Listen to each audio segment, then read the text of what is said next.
our lecture. We have started with chapter 1. We have discussed about the what does economics means, what are its definitions, what are its branches. We have discussed in the branches micro and macro. We have done the historical review of microeconomics. We have studied about scope and subject matter as well as features. Today we will discuss about the last topic of microeconomics, friends. Listen carefully, last topic of microeconomics. Our chapter name is Introduction to Micro as well as Macroeconomics. We are in the microeconomics. So we will discuss today the last topic of microeconomics, that is importance of microeconomics. But in the previous lecture we have discussed about the features of microeconomics. So let's have a small recap on the features of microeconomics. As you know that microeconomics studies about individual firm, individual industry, individual household, particular output, particular consumption, about individual things. So it is said to be an individualistic study, as well as some of the economics has told that microeconomics is a microscopic study, because it's like a microscope. It sees a small tiny cell and in that small tiny cell it sees a particular small cells in detail. Same way, the same logic, the same concept microeconomics use. That means it studies individual units. So the very first feature, its definition and meaning itself is the very first feature of the microeconomics. So very first feature is study of individual unit.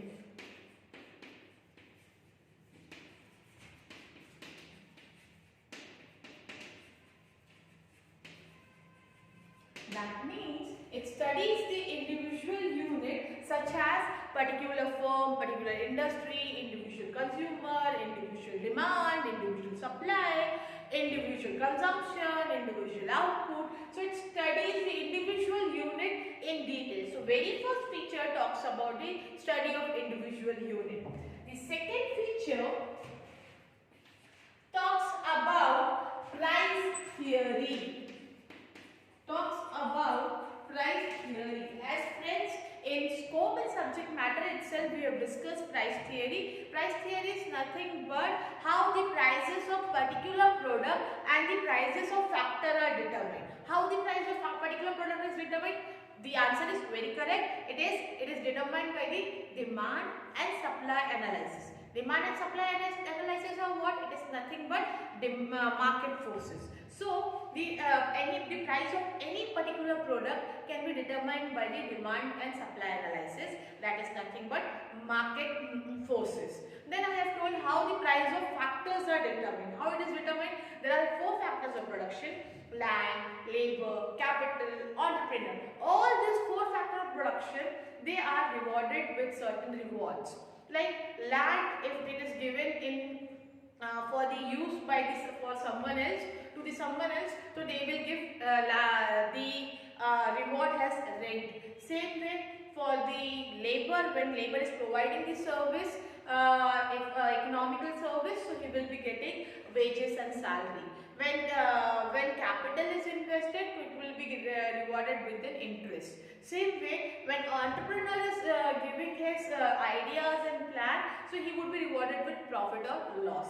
So these are the certain reward, and this all comes under the theory of price. So it is said to be a price theory. So what is price theory? Price theory talks about how the price of particular product and how the price of factor pricings are determined. All both are discussing about the price. Therefore, the name is price theory.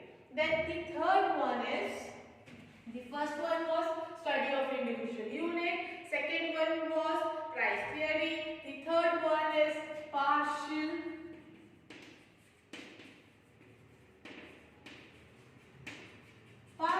equilibrium. The partial equilibrium means, I have already told, it talks about isolates. The partial equilibrium, the important is isolates.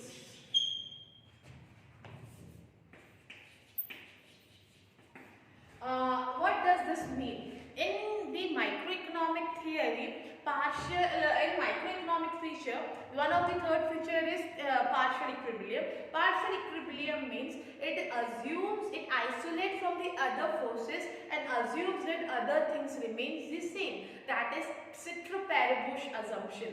What does this mean, friends? This means that I have given you an example of blood test.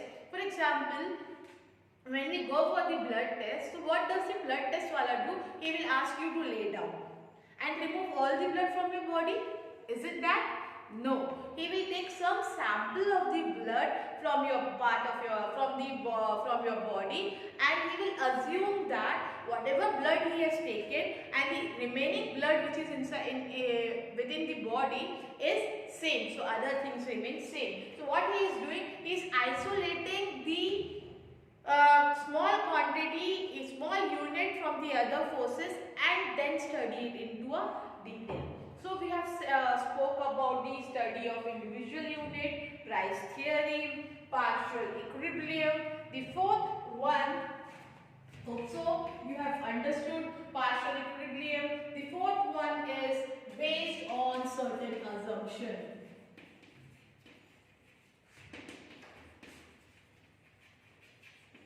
What does this mean? As I have told you right now when we were talking about partial equilibrium, so I have told you friends that it isolates from the other forces and proceed with an assumption that other things remain same. What is those other things? It is nothing but Citroparibus assumption. So other things remain same is nothing but an assumption. Same way, microeconomic assumes that other things remain same. It assumes full employment, pure capitalism, perfect competition. So these are certain assumptions. I have already told you what does laissez-faire policy means, pure capitalism means. What does laissez-faire policy means? Where government intervention or interference is negligible. And what does pure capitalism means? Pure capitalism means, friends, the area or the country which is allowing an individual, private individual to have their own production, have their own planning, have their own production, have their own distribution plans. So this is pure capitalism. So it is based, the microeconomic is based on certain assumptions. What are those certain assumptions? Full employment, perfect competition, laissez-faire policy, the pure capitalism. So these are the certain assumptions that microeconomic deals. Once again, recap. The first one was study of individual unit. Second one was price theory. When we were talking about price theory, we were talking about product pricing and factor pricing. When we were talking about partial equilibrium, we were talking about individual unit. When we were discussing about based on certain assumptions, what are the certain assumptions? Laissez-faire policy,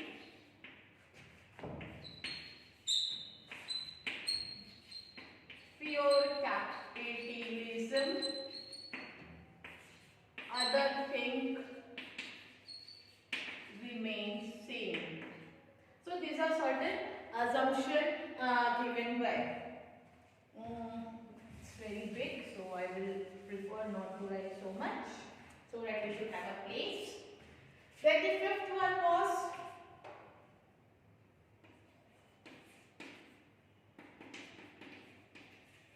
slicing method. Microeconomic deals with the slicing method, friends. What does this mean? Slicing method means the very important word I have told you, it splits.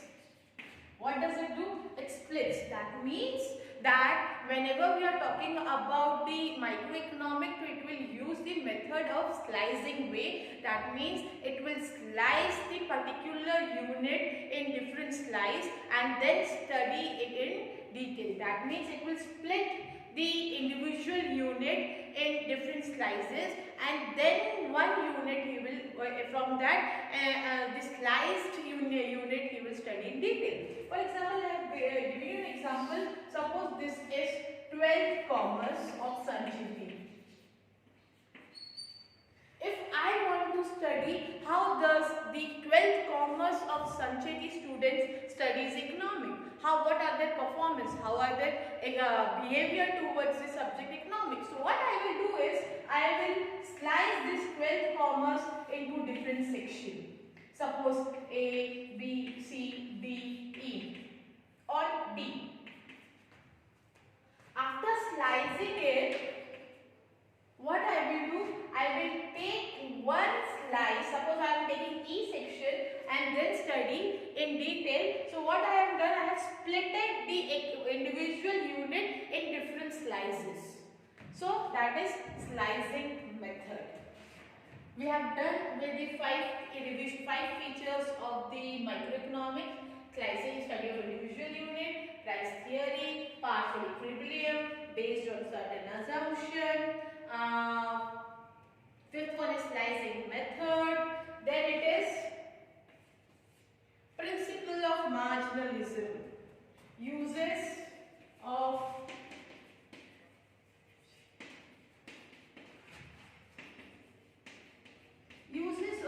marginalism principle. What does marginalism principle means? What does marginalism principle means? When I am talking about marginalism principle, friends, the word margin itself says that change brought in total by additional unit of commodity brought. What it is said? How much the change is brought in total when one more unit is brought into the study. For example, I have told you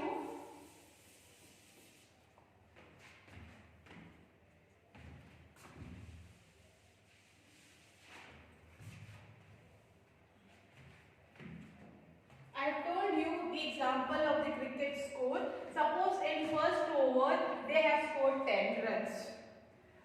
After the second over, they have scored 15 runs. That means the change is brought in total. Why the change is brought in total? Because additional bowlings has been done in the second over. So how much the change brought in total by additional unit? So what is the change? 5 is the change. The difference is 5. So this is marginalism principle. So it is talking about the marginal unit, that is change brought in total by additional unit brought. So that is use of marginalism principle. Then the seventh one is, after the use of marginalism principle, analyzes the market structure.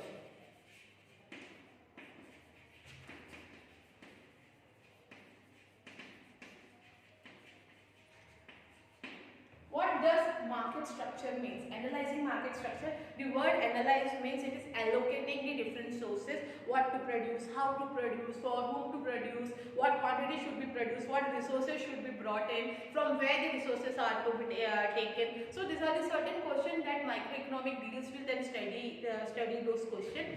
As well as it will study the market structure like monopoly market, perfect competitive market, oligopoly market, monopolistic market. These are the certain market that microeconomics will look after in individual market form. For example, perfect competitive market is a market where there are a large number of buyers as well as seller. When we are talking about monopoly, he is a single seller who is having full control over the market. When we are talking about monopolistic, so there are certain features of monopoly as well as certain features of perfect competition. So new market is formed, that is monopolistic. Then we will discuss about oligopoly market. Oligopoly where there are few sellers where there are the few sellers and those sellers are interdependent. So these are the certain things that microeconomic will do to analyze the market structure, and whatever the names of or the forms of market I have told, we have this all in detail in chapter number 5 in the forms of market. And the last feature is limited scope. What does this mean? Limited scope means, friends, that in subject matter itself we have discussed that microeconomic will only study about individual, about particular. It will not study about whole totality, economical problems like unemployment, population, poverty, inequality, national income, inflation, deflation, gross national income, total output, total consumption, total demand, total supply. This all microeconomic will not discuss, it will not study, it will only talk about particular or individual. So these are the certain features of microeconomic. Before starting with the importance of microeconomic, I will give you 20 seconds to once again have a recap, review, read the page number 3. Then if you have doubt, again you can ask me, no problem, but clear your concept so that in further topics it would be good for you to understand it easier. It will become easier. For that you have to clear your concepts. These are the concepts, these are the basic which should be very clear by you all. I'll give you 20 seconds, discuss, read, not discuss, read. If you have doubt, then you can ask me during the live session.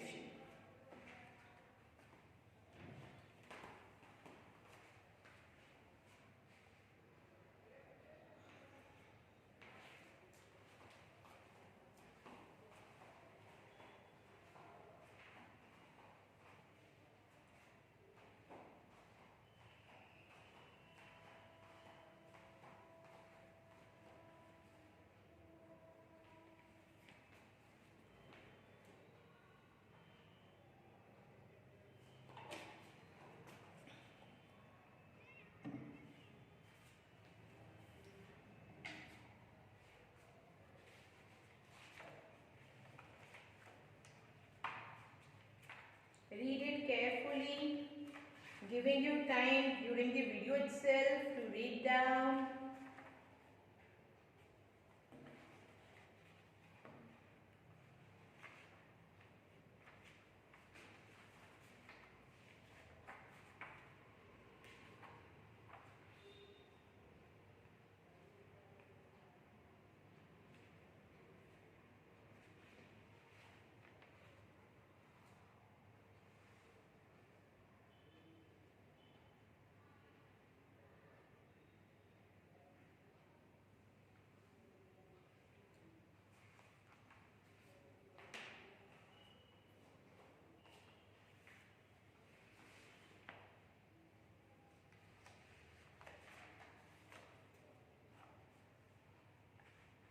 Hope so you are able to understand what is the topic, you are able to clear your doubts. The video is very clear.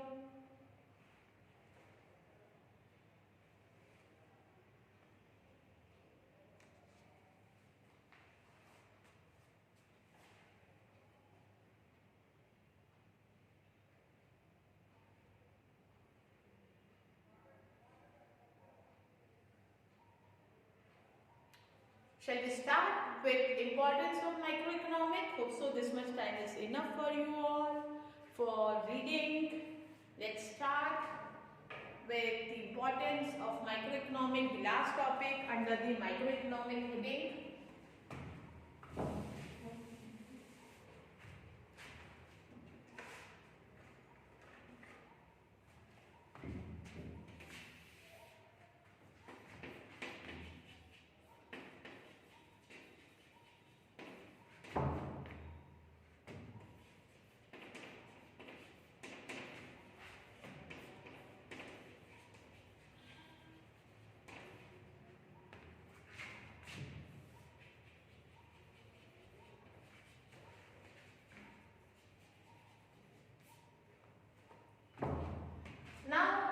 Last topic under the heading of microeconomics. As I have told you, there are two branches, micro and macro. Till now we were discussing about the microeconomic.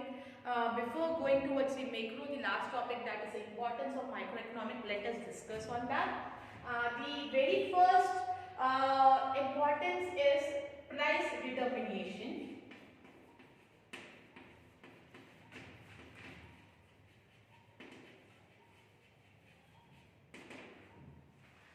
With the help of microeconomics, how the prices are determined with demand and supply forces, with product pricing, like how does the price of particular product is decided. All those comes under the price determination. For example, how the price of the Swift car is determined. It is determined by the market forces. And what is market forces? Demand and supply analysis. So it helps with the help of the microeconomic study, with the help of particular individual study, it helps to determine the prices of the commodity. Then the second one is free market economy. What does free market economy means? Friends, free market economy means, it means in simple words, in economical term, we will say laziest fair policy. The laziest fair policy means free market economy. The free market economy, in the simple words, in other words, we can say that where government interference is negligible or very less. That means the private individuals are given an opportunity to think what to produce, how to produce, for whom to produce, what quantity should be produced, what are the things should be produced, for which quality, in which quantity and what quality should be produced, what are the resources that they have together. So these are the certain questions: what, how, whom, from what, from where, which deals with, which helps individual to have a free market economy. So we have studied two things. The one is price determination. The next one is free market economy.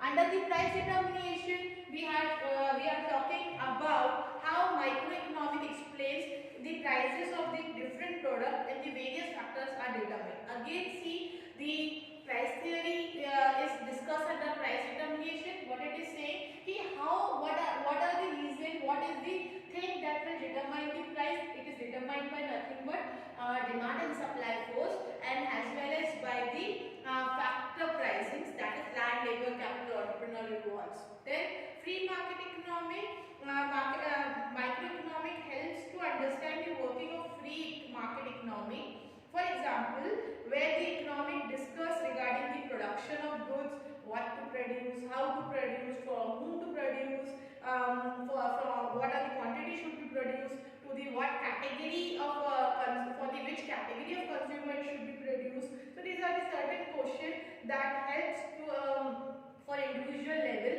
and there is no intervention by the government. As I have told you, the government interference is negligible. There is no government interference or very less government interference in the free market economy. Also, the 2 points, importance of microeconomics, you are very clear. The first one was price determination.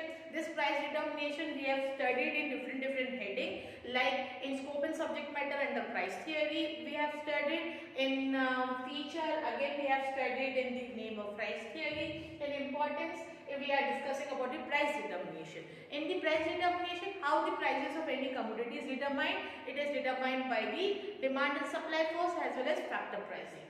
Then free market economy, it is an economy where individual has a choice to see what to produce, how to produce, for whom to produce, with a minimum government intervention or negligible government intervention.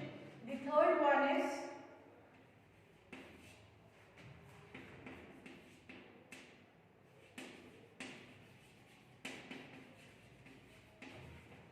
now foreign trade.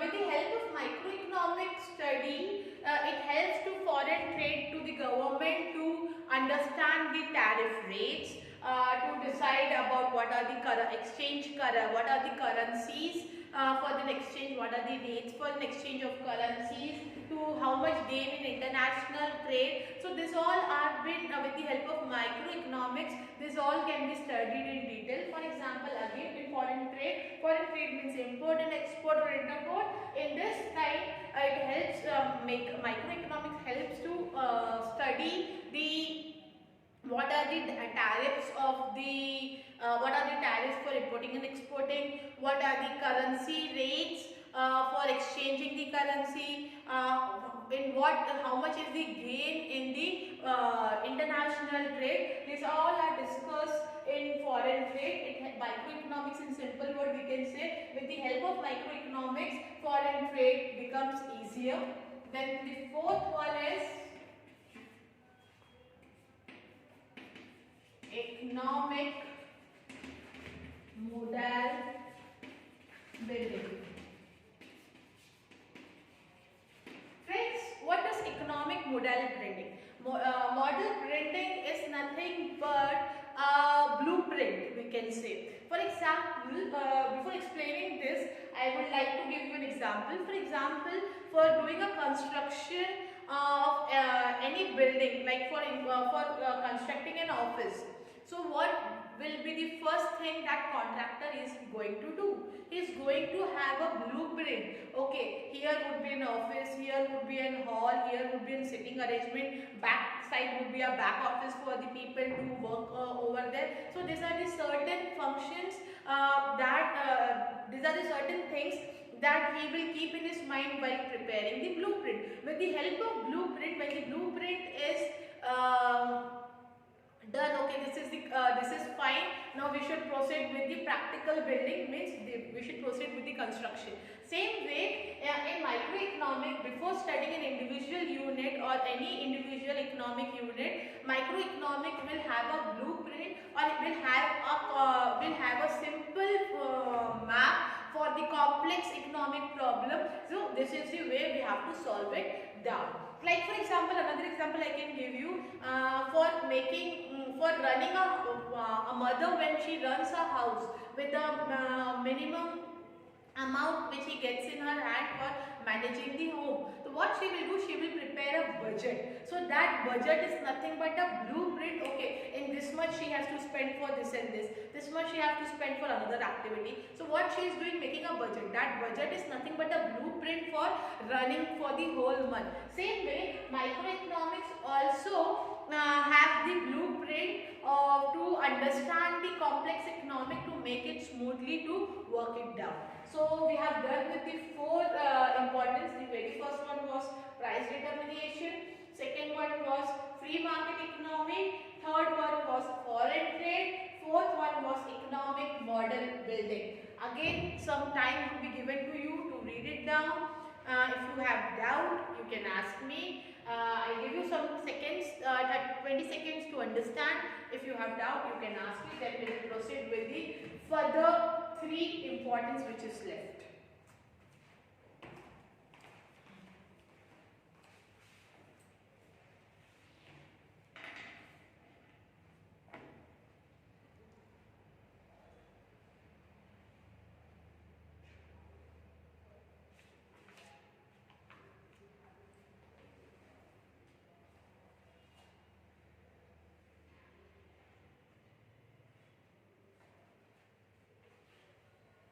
Once again, in price determination, how the relative price of the various product or factor are determined, and also explains the process of allocation of resource for the production of various goods and allocating the total production among the various consumer. In free market economy, helps to understand the working of free economic like laissez-faire policy. Then in foreign trade,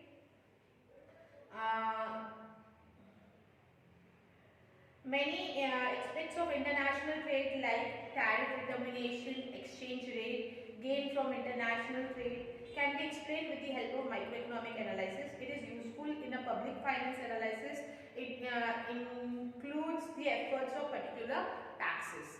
In economic model building, we are talking about how microeconomic builds simple model, help to understand the complex economic situation, development of various term, concept, terminology, tools, analysis for the valuable contribution of microeconomic towards the science of economics. Once again, understand what does economic model building means. Economic model building means helps to understand the complex problem. What are the complex problem of economy? Like how to develop the various terms, concept, terminologies, tools, policies, how to contribute. All this are the certain complex model building which is been done in a simple way to understand and to follow them. With the help of microeconomic, it becomes easier. So these were the four importance of microeconomics.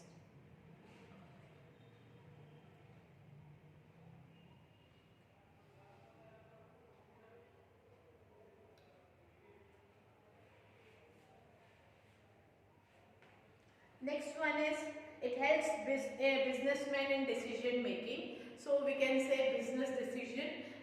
The fifth one I would like you to explain is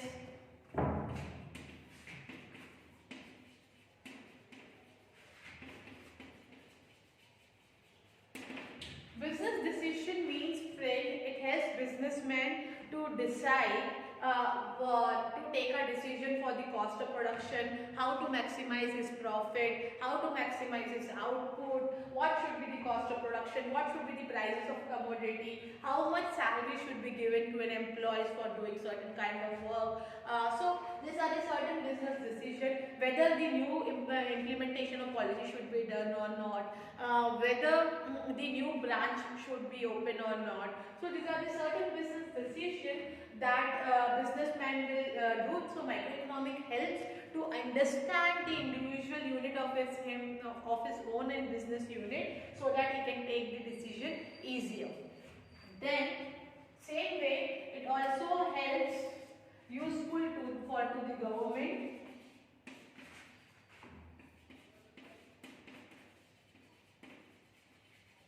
Microeconomic, with the help of microeconomic, it is useful to the government.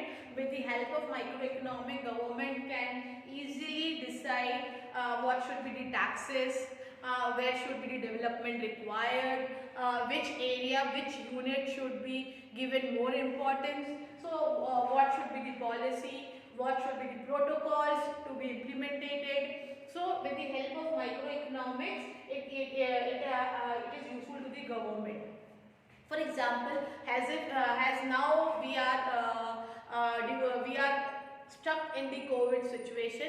As in this situation, the Nagpur is raising day by day more positive cases. So it helps government to understand from the whole country, Nagpur individual unit is facing the more problem during the COVID cases as it is rising more. So what they have done, certain implementation they have done. Okay, till 1 o'clock the shops will be open. Then has again then changed till 4 o'clock. This and this things would be done. After that, this thing should be shut down. So with the help of microeconomic study, it helps the government to take certain policy, to frame policies, rules, regulation, and so on. The last one would be useful to the basis of welfare economics.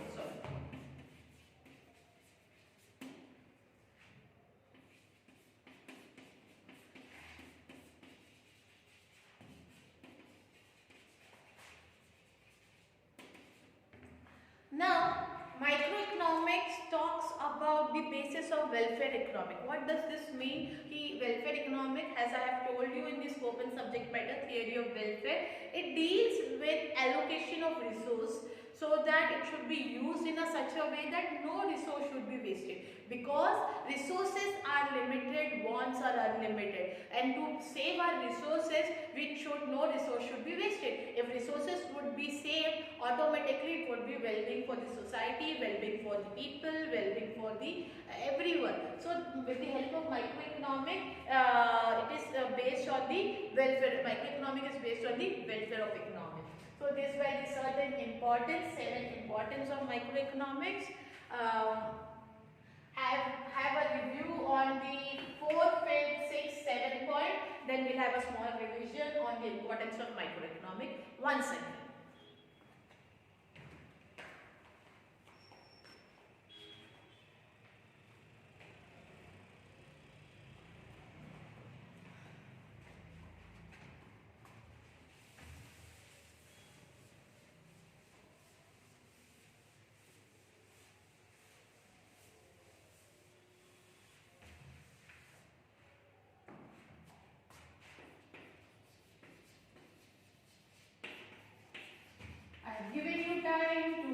it down, then we'll have a small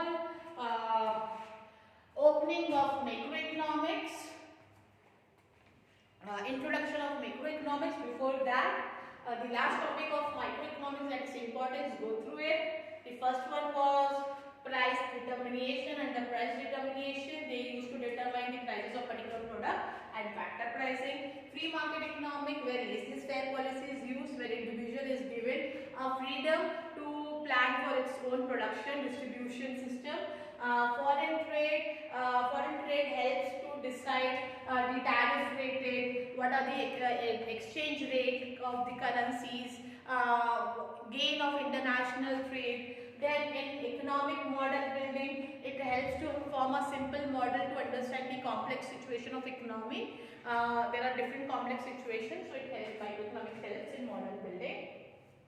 Business decision, friends, it helps a businessman to have a decision regarding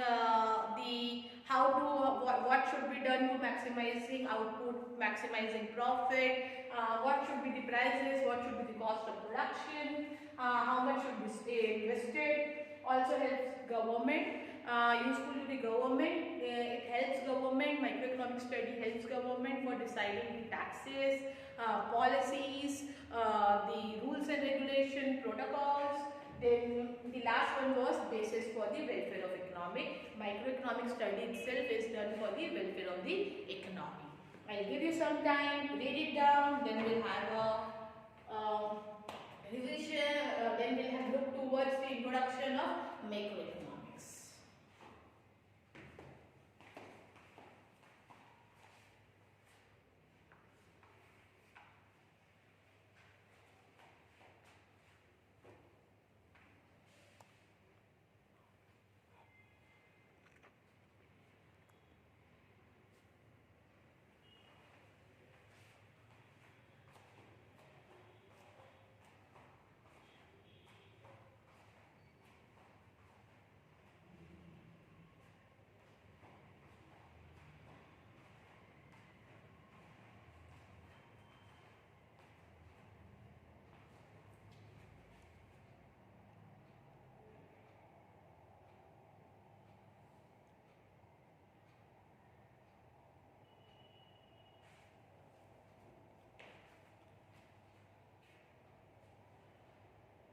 Let's talk about the macroeconomics.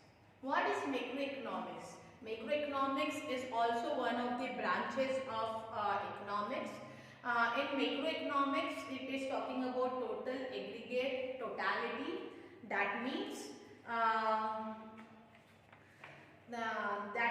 it is talking about the total output, total consumption, total national income, total saving, total national income, total employment, population, poverty. This all comes under the macroeconomic concept, friends. Let me tell you, macroeconomic approach to the study of economic is completely new and recent origin. But before 16th and 17th century also macroeconomic exists. But in 16th and 17th century, the economists, the English merchants has used the macroeconomic concept. Then by the French thinkers tries to analyze the concept of national income, wealth, discussed relatively by the share of landlords, soil and unskilled workers in the flow of income. Then further it was used by the neoclassical economists, especially Professor Alfred Marshall and Pigou, regarding macroeconomics to the background. There are the microeconomic analysis rule, that world of economics till the Great Depression's 30s. That means, friends, in simple we can say macroeconomics was existing before micro also, but for studying macroeconomics, somewhere micro is also involved.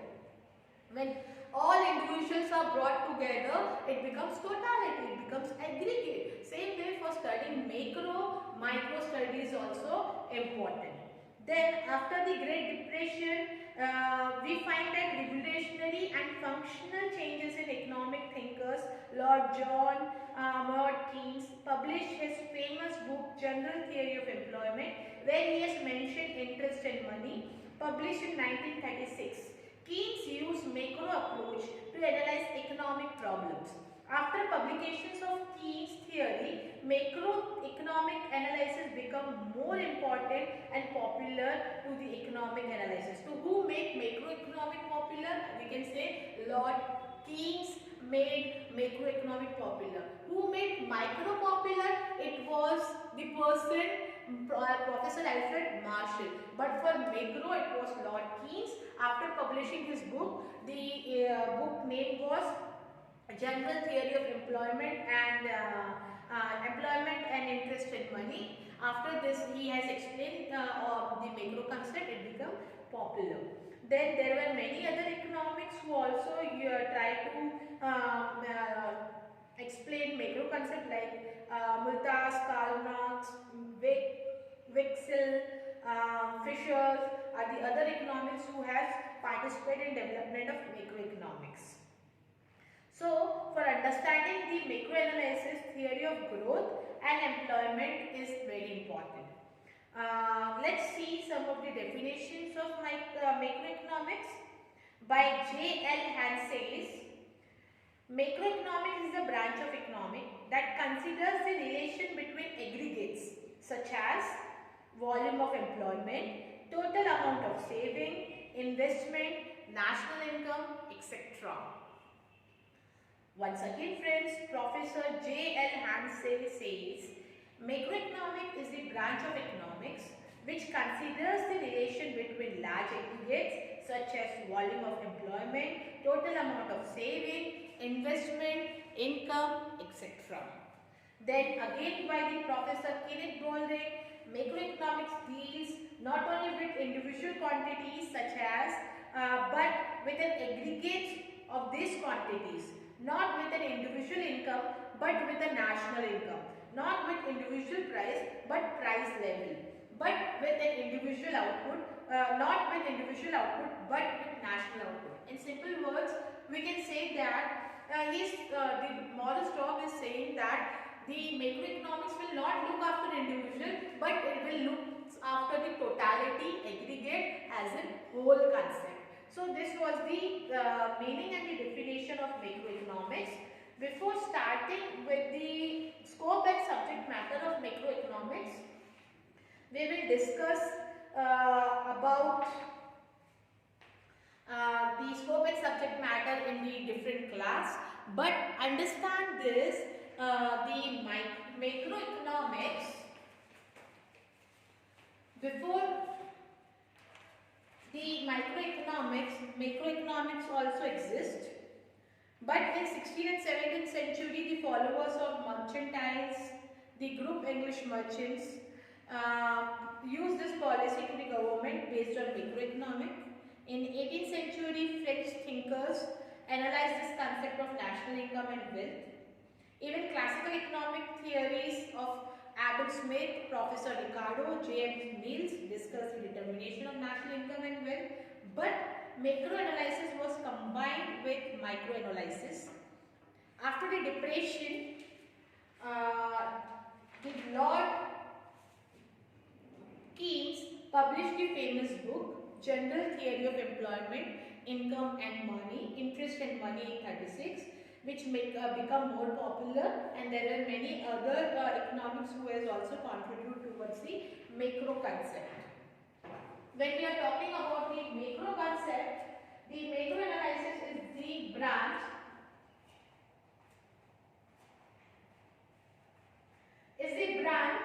of economics which consider the relation between the large aggregates such as volume of employment, total amount of saving, investment and national income, etc.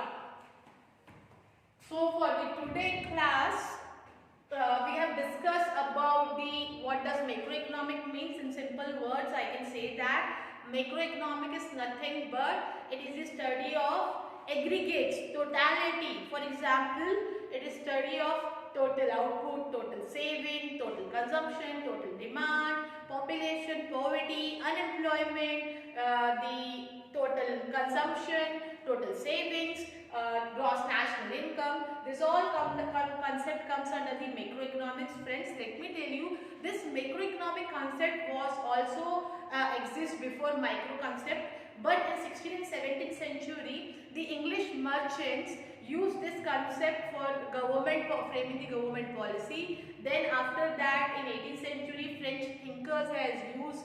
Then by the Keynes, Adam Smith and Mills have also given their participation for understanding the macro concept.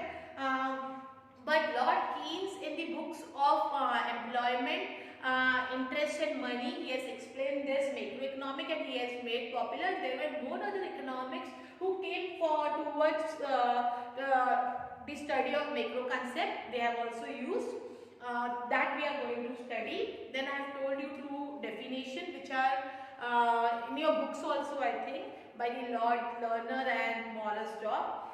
Today we will complete our lecture here only. We will end our lecture here only towards the introduction and historical review of macroeconomics. In the next class we will study, we will carry forward with the scope and subject matter of macro and features and its importance. Till then, you have to understand the importance as well as the introduction of macroeconomics. We have started with the topic macroeconomics. Here we will end the session for the today's lecture.